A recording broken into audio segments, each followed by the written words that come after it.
Monica, it's a great thrill to be doing this interview with you. And I'm so relieved and happy that we found a space in our wild lives to meet here in LA to talk about the state of the world and the kinds of solutions that are now emerging. I want to introduce you as far as I can. You were trained as a physician and an epidemiologist, and then you worked for the United Nations for 22 years as director of several global programs. Just mention a few of those global programs so people can have a sense of the amazing scope of your career. Firstly, let me say thank you to you. It's a privilege to work with you, knowing how passionate you are about the change we wish to see in the world. Thank you, darling. In terms of the programs I've directed globally, I was the child health advisor for UNICEF, working with Mr. James Grant, and we worked in all the countries around the world to reduce deaths due to diarrhea and respiratory problems in children. I also headed the UNDP global program for HIV and AIDS. Right. I worked as the director for leadership and capacity development in the United Nations for the least developed countries in the world. And for me, this has been wonderful because I could see the power of people everywhere, limits, opportunities, and what we can do to make a difference. It really involved you in many of the most transformative movements in the world. So you have a very global vision of what's happening and what's required. I do, Andrew, but I have it from the life experience I've had. If you asked me to organize a multinational company, I'm not sure I could do that. But I could design, implement, have stakeholders engage, create communities of practice around issues that matter to most of us. And that's what you're doing now, because at a time when many people would be sitting back, your life is actually more active than ever. I'm as busy as I think I was when I was at the UN, but I do things that are more focused today because I don't have to deal with a lot of the requirements of a large organization. So just tell us a little bit about what you're doing right at this moment. Post formal retirement, because it's really more like retiring, having new tires for my life. I've chosen to focus on a few things because I feel that if I did focus, I would make a greater impact.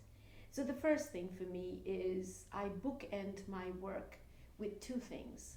One is the inner wisdom and power that each of us have, no matter where we are.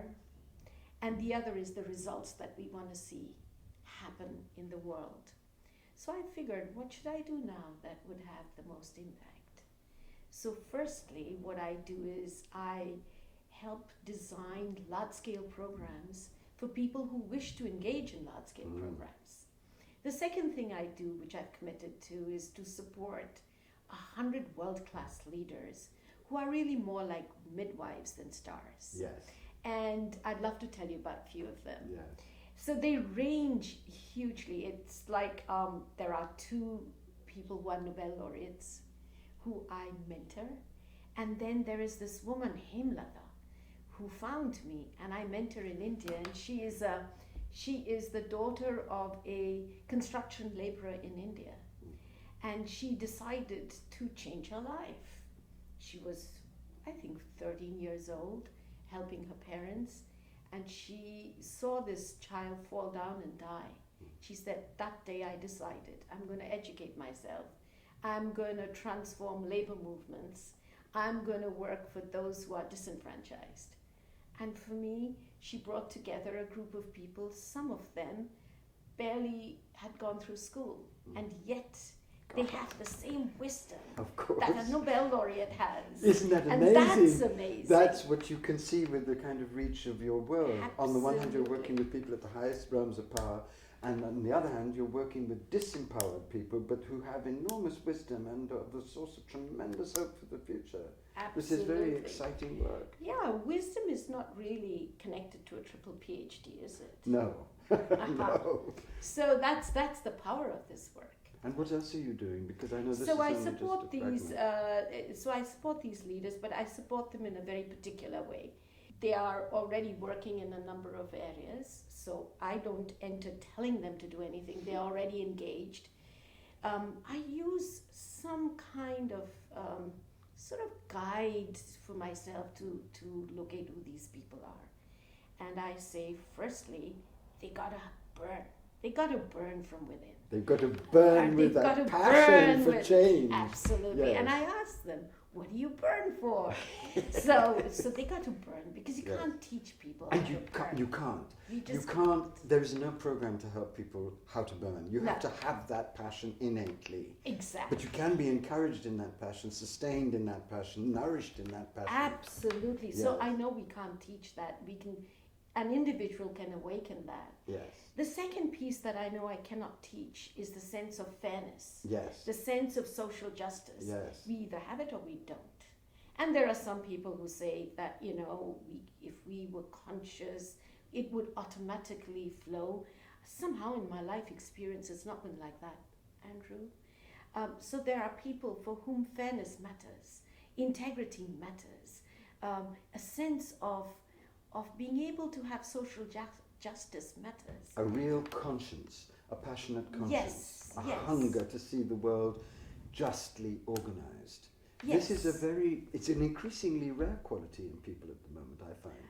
I would say that it's there in us, but somehow the environment we've created, Andrew, doesn't allow this to flower. Right. So I think one of the things that you and I are doing and will continue to engage with is how do we create an environment for people who really care to flower That's it. and have a sense of what is integrity, what is fair, what matters to everyone, truly be in that person's shoes. So that's the second thing I look for.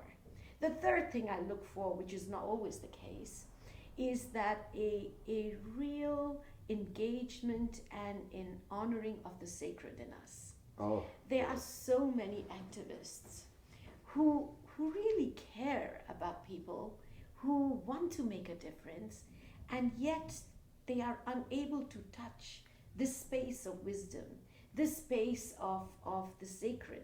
Because the sacred, I believe, allows us to look at our strategies differently, not get stuck, embody the values that we wish to see, and very importantly, be fueled by sacred wisdom, by sacred energy, by sacred passion, by the divine, I would say. It's not just that it gives us a way of looking at the world. We plug into a source of power that doesn't come to us unless we're connected to the sacred. Yeah, I use the word sourcing. Yes. I say that human beings have this wisdom, and do we have the ability to source our wisdom? Do we know how to source our wisdom? Are we willing to engage in practices that allow us to shed our, some of the, shall we say, identities we've built through socialization, through whatever? Are we able to transcend that? Yes. Because then and only then can we Really? rest in that space of our own innate wisdom. So for me, I look for that quality. There's a fourth quality I look for. Am I willing to be a midwife rather than the star of the show?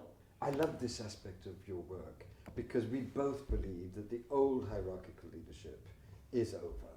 We both know that so many of the people who are really transforming the world are people who are working with others in a cooperative way and willing to really plunge in and not be the star, but share their deep wisdom, share their passion, learn from others, listen to others. Yeah, and I've always used the word midwife because for me, a midwife is a professional. Yes. She Yes. cares for mother and baby. Yes. The baby is someone else's idea, not hers. She is there to see it thrive, and she leaves when that's over. And on the first birthday of the baby, I don't think we ever think about the midwife.